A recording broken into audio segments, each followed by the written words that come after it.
নমস্কার, কেমন আছেন সবাই? আশা করি সকলেই ভালো আছেন। আজকে নতুন একটা ব্লগে আপনাদের সকলকে স্বাগত জানাই। আজকে হচ্ছে রবিবার, সকাল এখন ওই 11টার মতো। প্রথমেই চলে এসেছি স্নান করে রেডি হয়ে রান্নাঘরে। আজকে রবিবার মানে অনেক কিছু রান্না বান্না থাকে। যেহেতু রবিবার মানে মাছ মাংস এগুলো তো থাকেই, আর রবিবারে সকলেই বাড়িতে থাকে, তো একটু ভালো মন্দ খাবার দাবার বানাতে হয়। ওই জন্য একটু টাইমেরও দরকার হয়। তো রবিবারে আর এক্সট্রা কাজ কিছু করতে পারি না। হয় কাকি যদি রবিবারে রান্না করে তাহলে আমি এক্সট্রা কিছু কাজ করে নিতে পারি। আমি যেদিন রবিবারে রান্না করব সেদিন আমি আর এক্সট্রা কিছু কাজ করতে পারি না। তাই আর এক্সট্রা কিছু কাজ আজকে না করে সোজা চলে এসেছি রান্নাঘরে।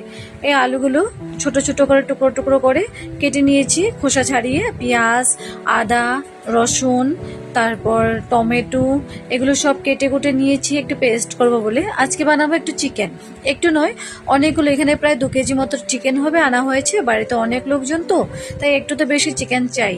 তো এখানে টমেটো, পেঁয়াজ, আদা, রসুন, কাঁচা লঙ্কা এগুলো দিয়ে ভালো করে একটা পেস্ট করে নিয়েছি, একদম মিহি মিহি করে একটা পেস্ট করে নিয়েছি। পরে ওই মাংসগুলোর মধ্যে দিয়ে দিলাম। এবার দিয়ে দেওয়ার পর এর মধ্যে সমস্তটা মশলা যেগুলো যেগুলো রয়েছে, জিরের গুঁড়ো, ধনে গুঁড়ো, হলুদ গুঁড়ো, নুন, তারপর একটু সর্ষে তেল, সব কিছু দিয়ে একটু ম্যারিনেট করে নেব চিকেনটাকে। ম্যারিনেট করে চিকেনটা রান্না করলে না বেশ ভালো লাগে খেতে। আমি কিন্তু সহজ পদ্ধতি বলতে ম্যারিনেট করে চিকেনটা রান্না করতেই বেশি ভালোবাসি। ওই অন্যরকমভাবে আজও আমি রান্না করিনি, এখনো পর্যন্ত করিনি, তবে নিশ্চয়ই করব। আপাতত ম্যারিনেট করব, ম্যারিনেট করলে আমার মনে হয় তাড়াতাড়ি হবে রান্নাগুলো। আর 11টার সময় এসেছি রান্না করতে, 12টা বাজার সাথে সাথে কিন্তু চাটা দেবো সকলকে।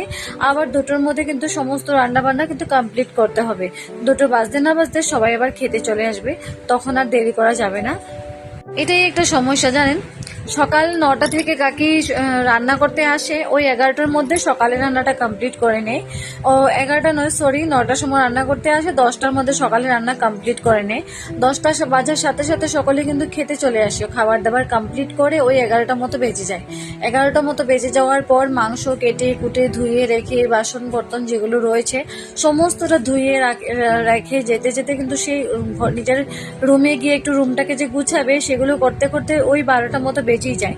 আমি যদি ওই 12টার অপেক্ষা করি যে 12টার মতো আমি যাবো, গিয়ে দুপুরের কাজগুলো শুরু করব, তাহলে কিন্তু আমারও অনেকটা লেট হয়ে যাবে। তাহলে কিছুতেই আর আমি 2টোর মধ্যে খাবার দাবার কমপ্লিট করতে পারবো না। আবার চাটাও দিতে হয়, তারপর ভাতও বসাতে হয়, সব মিলিয়ে কিন্তু কিছুতেই আমার পক্ষে সম্ভব নয়। অনেকটা লেট হয়ে যায় বলে আমি 11টার মধ্যে যাওয়ার চেষ্টা করি। তো ওর মধ্যে সমস্তটা কাকি ধুয়ে টুয়ে দিয়ে চলে গিয়েছে। আমি ওর মধ্যে মশলা টশলা রেডি করে নিয়েছি। তো করে নিয়ে এবার ম্যারিনেট করে নিচ্ছি মশলাগুলোকে। আর না হলে কি হবে, কিছুতেই কিন্তু ওই সময়ের মধ্যে খাবার দাবার দেওয়াটা সম্ভব নয়। নিজেও এসে খাবারটা খেয়ে নিয়েছি, খেয়ে তারপর কাজে লাগলাম। আমি যদি সকালের খাবারটা না খেয়ে এখন রান্না করতে চলে আসতাম, তাহলে আর সকালের খাবারটা আমি কখন যে খেতাম তার কোনো ঠিক ঠিকানা নেই। একবার রান্না করতে চলে আসলে আর সকালের খাবার দাবারের কথা ভুলেই যেতে হবে, কিছুতেই আর সেটা সম্ভব হয়ে ওঠে না। সকালে একটু ভাতই খেলাম, আজকে একটু ডিম একটা অমলেট করে একটুখানি ভাতই খেলাম, ডাল দিয়ে একটু ভাতই খেলাম। সকালে একটু এই হালকা আমি এগুলোই খেতে ভালোবাসি। ডিম থাকলে ডিমের একটু অমলেট করে নেব, ডাল থাকলে ডাল। ডাল খুব একটা খাই না যদিও, ডিম থাকলে ডিমের সাথে একটু করে ডাল নিয়ে নেব। আর যদি কিছু ভাজা টাজা থাকে, পটল ভাজা, ধরো কাঁকরোল ভাজা, এগুলো যদি থাকে, এই দিয়ে তো আমার সুন্দর মতো খাবার দাবার হয়ে যায়। তো মশলাপাতি দিয়ে মাংসটাকে কিন্তু খুব ভালো করে ম্যারিনেট করব, ম্যারিনেট করে তারপর রান্নাটা করব। আজকে রান্না করব মাংস বানাবো, আর বানাবো ভেন্ডি চচ্চড়ি, বানাবো পটল রয়েছে, পটলগুলো একটু টুকরো টুকরো করে ভাজা করে নেব। অনেক কটা পটল রয়েছে জানেন, পটলগুলো না অনেকদিন আগে আনা হয়েছে, অনেক পটল কিন্তু খাওয়াও হয়েছে। এবার কিন্তু বেশ অনেকগুলো পটল আনা হয়েছে, তো তাই খেয়ে খেয়ে আর শেষ হচ্ছে না পটলগুলো দেখছি ওই লাল হয়ে যাচ্ছে, পটলগুলো যে নষ্ট হয়ে যাচ্ছে। এভাবে অত দাম দিয়ে জিনিস কিনে এনে নষ্ট করতে কিন্তু কার ভালো লাগে, তো খুবই খারাপ লাগে। তাই আজকে ভাবছি এই পটলগুলো অনেকটা নষ্ট হয়ে যাচ্ছে, কিছুটা নষ্ট হয়ে গেছে, কিছুটা ভালো রয়েছে, ওই দেখে শুনে এগুলোকে কেটে কেটে টুকরো টুকরো করে একটু ভাজা করে নেব। ওই মাংসর সাথে মাংস, ভেন্ডি চচ্চড়ি, ডাল, আর সাথে পটলের ভাজা আর একটু বাটা করব। তো এগুলো দিয়ে হয়ে যাবে দুপুরের খাবার দাবারটা। আবার রাতের জন্য কিছু রান্না করতে হবে, মাংস তো রাতের জন্য হবে না, ওই দিনের দুপুরবেলা খেয়ে দিয়ে কিন্তু শেষ হয়ে যাবে। একটু সেটু থাকবে, কিন্তু রাতের বেলা ওই হবে না। তো রাতের বেলা আজকে ভাবছি ভুলের চচ্চড়ি করব, তাতেই হয়ে যাবে। তো এবারে কড়াইটাকে পুরো গরম করে নিয়েছি, অনেকটা গরম করে নিয়েছি কড়াইটা। গরম করে তেল দিয়ে টুকরো টুকরো করে কেটে রাখা আলুগুলো দিয়ে দিলাম, এর মধ্যে দিয়ে দিলাম নুন, এবার ওর মধ্যে দিয়ে দেবো হলুদও, দিয়ে আলুগুলোকে বেশ লালচে লালচে সুন্দর করে ভেজে নেব। ভেজে নেওয়ার পর আলুগুলোকে তুলে নেব, তুলে নিয়ে ওর মধ্যে দিয়ে দেবো আরও একটু তেল। ওই যেভাবে মাংসগুলো রান্না করে থাকি আমি, কিন্তু একদম রেগুলার প্রসেসে কিন্তু রান্না করব। রান্নাটা কিন্তু খুবই কোনো স্পেশাল কিছু না, রোজ যেভাবে রান্না করে থাকি মাংসগুলো, তো সেভাবে রান্নাটা করব। তো এই যে এইভাবে রান্না করব। আলুগুলো কিন্তু আমি ভেজে নিয়েছি, আলুগুলো বেশ লালচে লালচে হয়ে গিয়েছে। বেশিক্ষণ না ভাজলেই হবে, মাংসতে যখন দেবো এগুলো কিন্তু আরো সুন্দর মশলার সাথে মিশে যাবে, দারুণ হয়ে যাবে। ওই জন্য বেশি ভাজলাম না, তাতেই হয়ে যাবে। এর মধ্যে দিয়ে দেবো আরও একটু তেল। আর আজকের মাংসতে কিন্তু ব্যবহার করব আমি সরষের তেল। সরষের তেলটা দিয়ে রান্না করলে মাংসটা কিন্তু বেশ ভালো লাগে খেতে, ওই জন্য দিয়ে দেবো একটু সরষের তেল।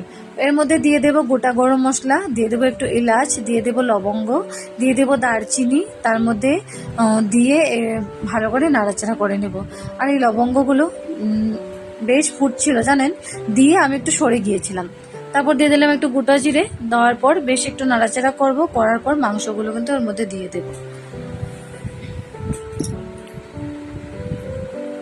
ওই যে ম্যারিনেট করে রাখা মাংসগুলো আমি দিয়ে দিলাম।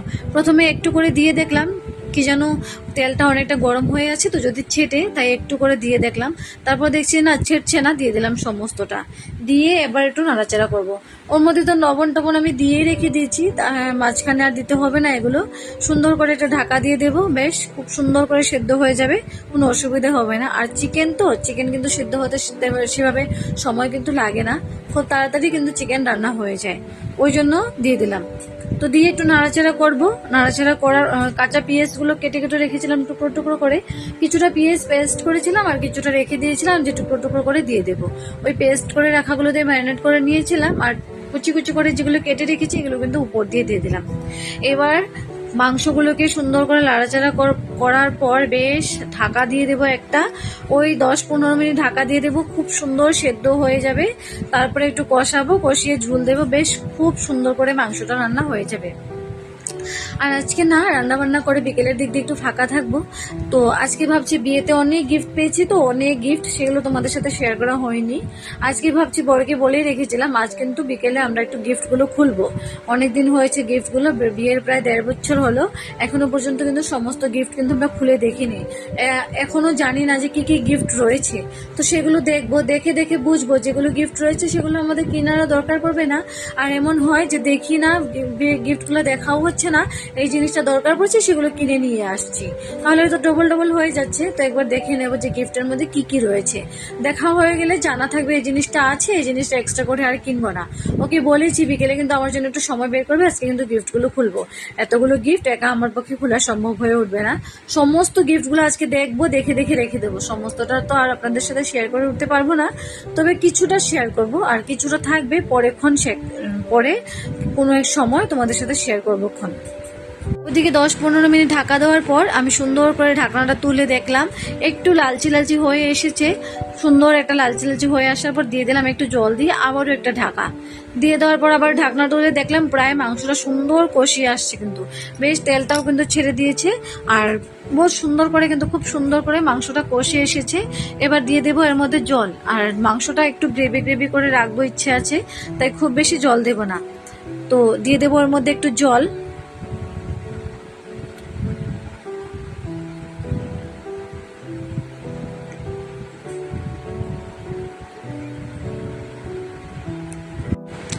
গ্রেভি গ্রেভি রাখলেও না জলটা আরো একটু লাগবে মনে হচ্ছে, ওই একটু মাংসটা জলটা একটু ফুটে উঠবে, তো তখন এই জলটা অনেকটা কমে যাবে, মনে হচ্ছে আরো একটু জল লাগবে। তো ওর মধ্যে দিয়ে দেবো আরো একটু জল।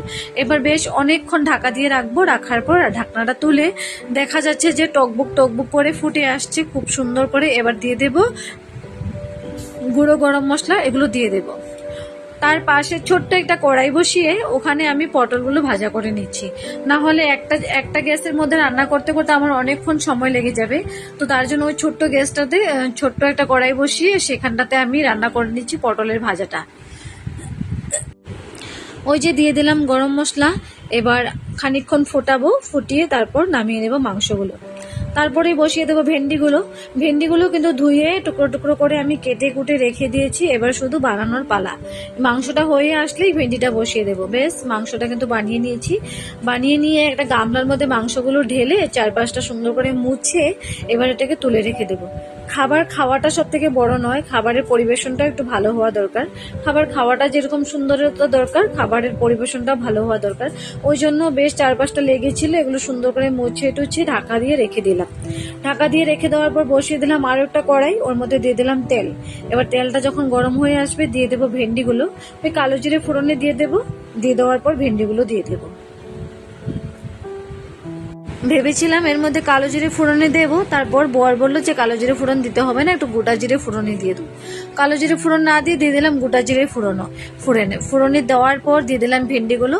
ওই ভেন্ডিগুলো দিয়ে একটু নাড়াচাড়া করে নেবো। আর ভেন্ডি খুব বেশিক্ষণ লাগবে না, ভেন্ডি তো খুব তাড়াতাড়ি সেদ্ধ হয়ে যায়, বেশিক্ষণ লাগবে না। ওই যে ভেন্ডিগুলো দিয়ে দিলাম, দিয়ে দেওয়ার পর একটু নাড়াচাড়া করে দিয়ে দেবো লবণ, দিয়ে দেবো হলুদ, দিয়ে দেওয়ার পর তারপর খানিকক্ষণ রাখবো। রেখে একটু সরষেটাকে কিন্তু আগেই আমি একটু জলের মধ্যে শস্যটাকে ঢেলে একটু লবণ দিয়ে রেখে দিয়েছি।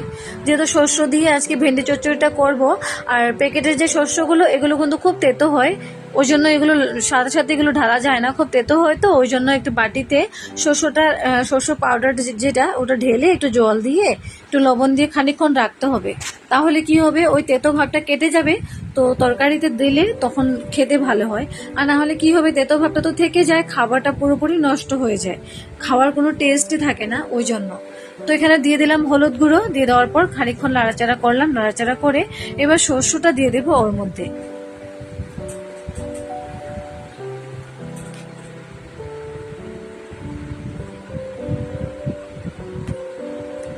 ওই যে অনেকক্ষণ ভিজিয়ে রেখেছিলাম জলের মধ্যে শস্যগুলো, ওই শস্যটা দিয়ে দিলাম এবার ভেন্ডির উপরে। দিয়ে দেওয়ার পর খানিকক্ষণ একটু নাড়াচাড়া করব। এর মধ্যে না একটু জল দেব, নাহলে কি হবে, শুকিয়ে যাচ্ছে তো, প্রায় শুকিয়ে যাবে আর নিচে লেগে যাওয়ার চান্সেস রয়েছে, তার জন্য একটু জল দিয়ে দেব। জল দেওয়ার পরে একটু মাখো মাখো ভাব চলে আসবে। বেশ একটু সময় কষাবো, বেশি না, সর্ষে জলে তো বেশি কষাবো না, শস্য এমনি তো বেশি কষাতেও নেই, তিতো ভাবটা আবারও চলে আসে, তাই একটু কম করেই কষাবো। দিয়ে দেওয়ার পর জল দিয়ে দেওয়ার পর তো এখানের মধ্যে দিয়ে দেবো একটু টমেটো আমি একটু পেস্ট করে রেখেছি, ওই টমেটোটা এর মধ্যে দিয়ে দিলাম। একটু টক টক ভাব হবে, দিয়ে দিলাম। দিয়ে দেওয়ার পর নাড়াচাড়া করব। টমেটোর কাঁচা গন্ধটা যেহেতু চলে যাবে তার জন্য একটু সময় দিতে হবে।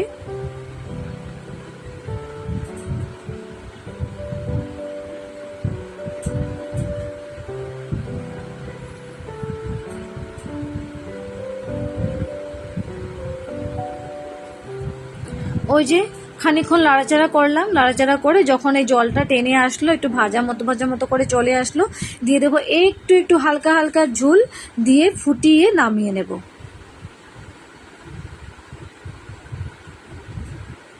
এই যে শস্যটা কিন্তু শস্য নয়, ভেন্ডিটা কিন্তু সেদ্ধও হয়ে গিয়েছে, তাই এর মধ্যে দিয়ে দেব জল দেওয়ার পর একটু ফুটবে, একটু ফুটানোর পর আমি এর মধ্যে একটু নুনটা চেক করে নেব যে কম আছে কিনা বেশি আছে। যদি কম থাকে একটু দিয়ে দেবো, যদি বেশি থাকে তাহলে আর কিছু করার নেই, একটু আলু দিয়ে নুনটা যেহেতু কেটে যায় সেই ব্যবস্থাটা করতে হবে। তো আজকে ভেন্ডি চচ্চড়িটা করলাম, ওর মধ্যে কিন্তু আলু টালু কিছু দিইনি। তো রান্নাবান্না কমপ্লিট করলাম, এখানে ভেন্ডি চচ্চড়ি আমার রান্নাবান্না সমস্তটা কমপ্লিট করার পর দুপুরবেলা ওই যে কিছুটা গিফট বিকেলবেলা খুলে রেখেছিলাম আগে, তো সেটাই আমি দুপুরবেলা রান্নাবান্না করে খাবার দাবার সকলকে খাইয়ে দিয়ে চলে আসলাম। গিফট খোলার পর এখানে একটা গিফট আমি বের করলাম, সেটার মধ্যে কিন্তু খুব দারুণ দারুণ কিছু পট ছিল, জানেন তো, তিনটে কৌটো ছিল, খুব সুন্দর কৌটোগুলো, কিন্তু ভীষণ সুন্দর। তার মধ্যে ছিল একটা ট্রে ছোট্ট, ওই 3টে কৌটো এই ট্রেটার মধ্যে রেখে দেব। অপশন রয়েছে 3টে কৌটো ওটার মধ্যে রাখার, তো রেখে দেব। রেখে এর মধ্যে আমি একটু নুন রাখবো, তারপর একটু ওই লঙ্কা ছিল তো লঙ্কার আচার আছে, লঙ্কার আচার রেখে দেব, আর একটু মিক্স আচার যেগুলো রয়েছে এগুলো রেখে দেবো। যে যার মতো খেতে বসে যার যেরকম ইচ্ছে হবে সে সেরকম নিয়ে খেতে পারবে, ওই জন্য এভাবে রেখে দেব। আজকে না গিফট খোলার পর আরও একটা জিনিসও আমি পেলাম, সেটা হচ্ছে মাল্টি ফাংশনাল ওজোনার একটা গিফট খোলার পর পেয়েছি। এটা পাওয়ার পর খুব সুন্দর একটা ভালো হয়েছে। তো ওই যে এর মধ্যে রেখে দিলাম আচার, লবণ, তারপর ওই যে লঙ্কার আচার, এগুলো রেখে দিলাম। গিফটের মধ্যে পেয়েছিলাম একটা ওজোনার দিয়ে কিন্তু বেশ ভালো একটা উপায় বেরিয়েছে। জলটা ভালো করে, যেগুলো দুর্গন্ধ রয়েছে জলের মধ্যে, এগুলো কাটানো যায়, যত নোংরা রয়েছে এগুলো কাটানো যায়, ঘর পরিষ্কার করানো যায়।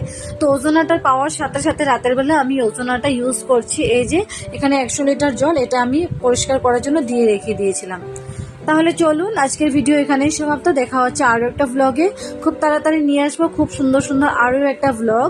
আমার প্রচুর গিফট খোলা হয়েছে, তার মধ্যে আমি গিফটগুলো দেখেও নিয়েছি, তোমাদের সাথেও শেয়ার করব। খুব তাড়াতাড়ি নিয়ে আসবো আমার গিফটের ভিডিও। তাহলে আজকের জন্য টাটা।